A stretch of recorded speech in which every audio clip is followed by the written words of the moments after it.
General Milley, with indignation in front of the House and the Senate, you have commented on the statements in the press concerning your phone conversation with your counterpart, General Lee, in China. Let's be clear, to give you some help with the indignation, those comments were in the press because that's where you put them. Now, you claim that you had information, and it's all over, that China was worried about an imminent attack. You did not tell the President, the Vice President, the White House Chief of Staff, the National Security Advisor, the Secretary of Defense, the Secretary of State, the Director of National Intelligence, either of the relevant committees in the House, including the Big Eight, which you know include Intel. You didn't tell the Intelligence Committee. You didn't tell the Armed Services Committee. You report that after you took upon yourself to have this phone conversation, that you told them of the conversation occurred. Not that China believed that we were going to imminently attack them, which, by the way, has never been true in my lifetime. And it may be true since they believed it. That's why they're digging ICBM holes faster than they can fill them with ICBMs. But you chose instead to handle it yourself with a phone call. So, General Milley, you offered all of the concerning intelligence, and I'm going to request that you provide it to us. I would like you to provide us the relevant intelligence information that you based your belief that China was going to believe that there was an imminent attack. I also want your request for declassification of the approval that you release that information that China believed so, including your request for declassification of your conversation that you had with General Lee and any approvals. I want a transcript of your call with General Lee, and I also want any readouts, memorandums, notice of calls, or outcomes. Now, you chose to talk to reporters instead of us, and that's great. It's of great concern.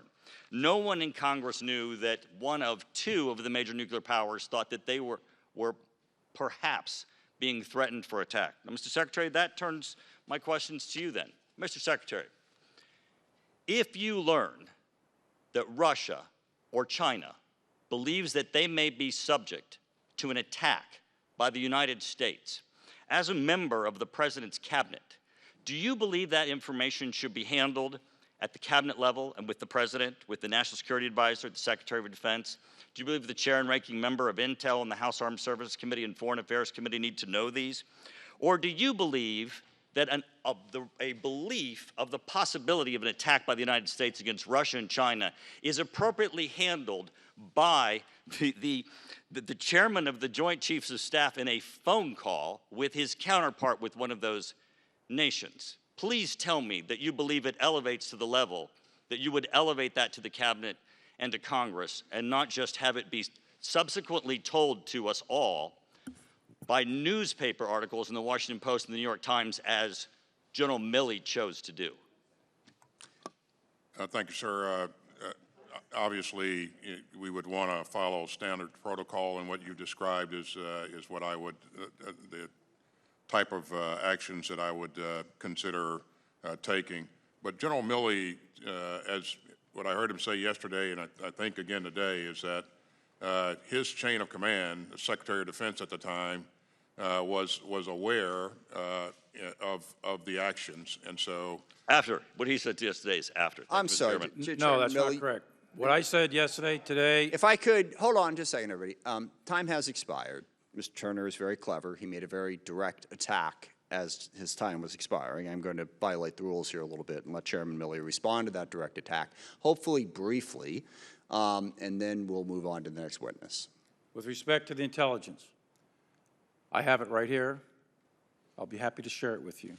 Great. I guarantee that intelligence was disseminated in the President's PDB, the Vice President, the DNI, Director of CIA, the Secretary of Defense, the Assistant to the President for National Security Affairs, and others.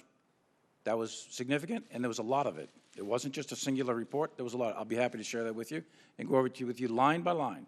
And it was significant, and it was concerning to the point where Secretary of Defense Esper, Admiral Davidson, and myself, along with others, had conversations about it. And I was directed by then Secretary of Defense Esper. First, he directed his Assistant Secretary of Defense for Asia-Pacific Affairs to make calls, and then me. Same thing. This is all done with oversight, and I tried to lay that out in the memoranda. I tried to lay it out in a timeline in an unclassified way that you can use it with your And constituents. we're going to, I'm sorry, we're going to have to leave it at that. I'll be happy to take it up at a later date, your convenience. Mr. Courtney is recognized.